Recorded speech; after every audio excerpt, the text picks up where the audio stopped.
جب آخری آبا کو نہیں ڈرایا گیا تو اس میں یہودیوں کے آخری آبا کو بھی نہیں ڈرایا گیا، عیسائیوں کی بھی آخری آبا کو نہیں ڈرایا گیا، تو تمام کے تمام یہودیت عیسائیت گمراہی میں مبتلا ہو چکی تھی۔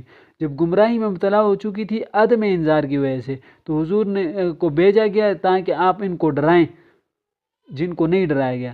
تو گمراہی جو بھی گمراہ ہوا ہے اس کو ڈرانا حضور صلی اللہ علیہ وسلم کا کیا ہے؟ کام ہے۔ وہ یہودی بھی ہیں، وہ عیسائی بھی ہیں، اور اس میں اہل عرب تمام کے تمام کیا ہو جاتے ہیں؟ شامل ہو جاتے ہیں۔ ڈرانا کس سے تھا؟